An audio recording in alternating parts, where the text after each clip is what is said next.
Hello guys, welcome to our channel popcorn review. आज मैं 2012 में आई एक comedy drama movie that's my boy को एक्सप्लेन करूंगी। इस मूवी में एक टीनेज लड़का अपनी ही टीचर के साथ इंटीमेट होता है, जिसकी वजह से उस लड़के और उस टीचर की पूरी लाइफ बदल जाती है। और इस मूवी में क्या क्या होता है आइए जानते हैं इस मूवी की एक्सप्लेनेशन में। मूवी शुरू होती है और हम लोग ये टीनेज लड़के डॉनी को देखते हैं। वो अपने स्कूल में होता है और उसके फ्रेंड्स लड़कियों के बारे में बात कर रहे होते हैं। डॉनी कहता है कि मुझे टीनेज लड़कियों में कोई इंटरेस्ट नहीं है, मुझे तो वुमेन चाहिए। तभी इनकी टीचर वहाँ से जा रही होती है। वो बहुत ही ज़्यादा खूबसूरत होती है। स्कूल के सभी लड़के उसे चाहते थे, वो सभी का क्रश थी। डॉनी के पास 2 मूवी की टिकट्स होती है। वो अपनी टीचर से मूवी के लिए पूछता है, लेकिन उसकी टीचर उसे मना कर देती है और कहती है कि मैं तुम्हारी टीचर हूँ, ना कि तुम्हारी गर्लफ्रेंड। लेकिन डॉनी फिर भी अपनी टीचर से फ्लर्ट करता रहता है। उसकी टीचर उसे पनिशमेंट दे देती है और डिटेंशन रूम में बंद कर देती है, जहां वो टीचर डॉनी को सेड्यूस करने लग जाती है। फिर वहां से वो उसे अपने ऑफिस में ले जाती है और उसके साथ इंटीमेट होती है। फिर ये दोनों बार बार इंटीमेट होने लगते हैं। ये दोनों स्कूल के बाहर भी मिलते हैं और इंटीमेट होते हैं। एक दिन इनके स्कूल में एक प्रोग्राम हो रहा होता है। अचानक से बैकग्राउंड से कुछ आवाजें आने लगती है। कर्टन हटते हैं और हम देखते हैं कि डॉनी और उसकी टीचर इंटीमेट हो रहे हैं। वहाँ पर आई सारी ऑडियंस उन्हें इसी हालात में देख लेती है। उसकी टीचर वहाँ से तुरंत भाग जाती है, लेकिन ऑडियंस के सभी लोग डॉनी डॉनी चिल्लाने लग जाते हैं और उसकी तारीफ करने लग जाते हैं, क्योंकि वो इतनी कम एज में अपनी टीचर के साथ इंटीमेट हो रहा था। ये बात कोर्ट तक चली जाती है और उसकी टीचर प्रेग्नेंट हो जाती है। डॉनी ने अपनी टीचर को प्रेग्नेंट किया था, लेकिन डॉनी को कोई सजा नहीं मिलती है, क्योंकि डॉनी एक नाबालिग था और उस टीचर को 30 साल की जेल हो जाती है। और जब डॉनी 18 साल का हो जाएगा तो वो बच्चा उसे दे दिया जाएगा। फिर टीचर को जेल में डाल दिया जाता है। लेकिन दूसरी तरफ डॉनी इस कांड की वजह से बहुत ज़्यादा फेमस हो जाता है। बहुत से न्यूज़ चैनल उसका इंटरव्यू लेते हैं। वो बहुत से टीवी शोज में काम करता है, जिसके बदले में उसे बहुत से पैसे भी मिलते हैं। इसके बाद 28 साल बीत जाते हैं। इस टाइम डॉनी को शराब की लत लग रखी थी और अपना सारा कमाया हुआ पैसा वो खत्म कर चुका था। ऊपर से उसने इतने सालों से कोई टैक्स नहीं भरा था। उसको अगले हफ्ते तक $43,000 का टैक्स भरना होता है। अगर उसने ये टैक्स नहीं भरा तो उसे जेल हो जाएगी। उसका लॉयर उससे पूछता है कि तुम्हारा बेटा अभी कहाँ है, शायद वो तुम्हारी कुछ हेल्प कर सके। डॉनी कहता है कि मेरा बेटा मुझे बिल्कुल भी पसंद नहीं करता है। वो समाज को ये नहीं बताना चाहता है कि वो एक टीचर और स्टूडेंट का बेटा है। उसे इस बात से शर्म आती है और उसने मेरे से अब कोई कनेक्शन नहीं रखा है। वो मेरी कोई हेल्प नहीं करेगा। फिर उसका लॉयर कहता है कि तुम इस साल की मैराथन में भाग रहे इस मोटे आदमी पर पैसे लगा दो। अगर तुम $20 लगाते हो और ये मोटा आदमी जीत गया तो तुम्हें $160,000 मिलेंगे, जिससे तुम अपने टैक्स भर पाओगे। डॉनी ऐसा ही करता है और उस मोटे आदमी पर पैसे लगा देता है, लेकिन वो और भी पैसे कमाना चाहता था। इसके लिए वो अपने एक पुराने प्रोड्यूसर के पास जाता है, लेकिन वो उसे काम देने से मना कर देता है, क्योंकि डॉनी पहले फेमस था। अब डॉनी को कोई भी नहीं जानता था। डॉनी उससे रिक्वेस्ट करता है। प्रोड्यूसर कहता है कि एक काम हो सकता है, अगर तुम अपनी टीचर और अपने बेटे के साथ मिलकर एक रीयूनियन करो तो मैं उस पर एक शो बना सकता हूँ और इसके बदले में मैं तुम्हें $50,000 दूंगा। डॉनी मान जाता है और अपने बेटे को ढूंढने लग जाता है।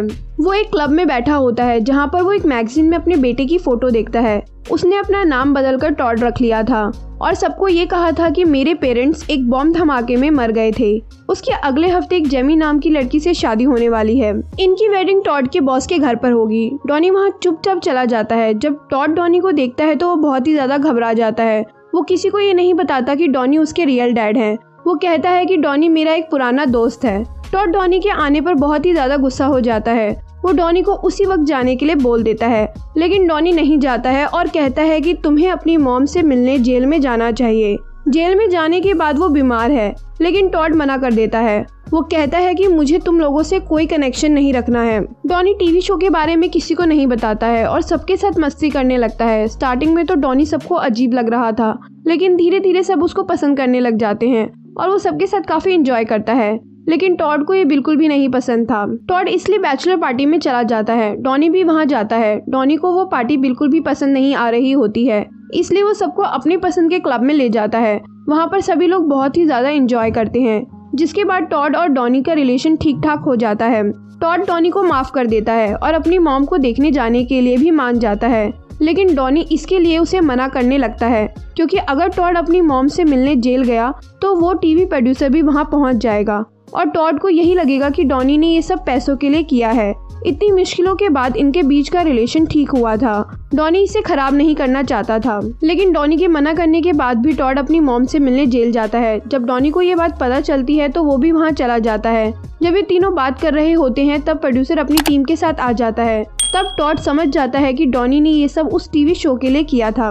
टॉड गुस्सा होकर वहाँ से चला जाता है क्योंकि डॉनी ने प्रोड्यूसर के साथ कोई एग्रीमेंट साइन नहीं किया था, इसलिए प्रोड्यूसर भी उसे कोई पैसे नहीं देता है। फिर डॉनी भी जाने के लिए अपना सामान पैक करने लगता है, जहाँ पर वो टॉड की फियांसी जेमी को फोन पर बात करता हुआ देखता है, जिससे उसे पता चलता है कि जेमी टॉड को धोखा दे रही है।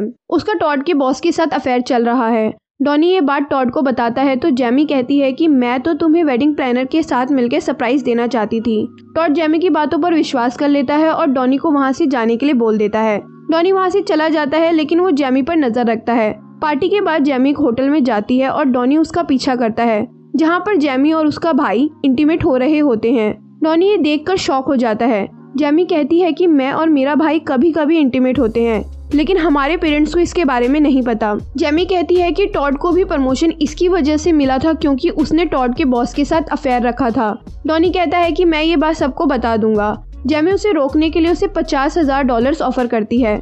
डॉनी वो पैसे लेकर वहाँ से चला जाता है, लेकिन घर जाकर उसे रियलाइज होता है कि वो पैसों के लिए अपने बेटे को धोखा नहीं दे सकता है। वो टॉड को सब बताने का डिसाइड करता है। फिर वो टॉड की शादी में अपने कुछ दोस्तों के साथ जाता है और जेमी और उसके भाई के बारे में सबको बताने लगता है। जेमी भी इस बात को सबके सामने मान लेती है, इसलिए टॉड शादी रोक देता है। वो सबके सामने अपने डैड डॉनी को बुलाता है और उन्हें गले लगाता है।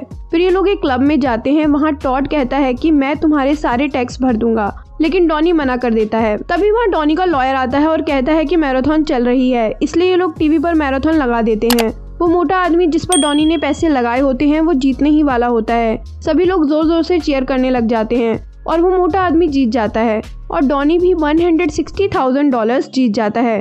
डॉनी बहुत ही ज्यादा खुश हो जाता है और ये मूवी यहीं एंड हो जाती है। गाइस, एक्सप्लेनेशन पसंद आया हो तो लाइक, शेयर और सब्सक्राइब करना मत भूलना। Thanks for watching.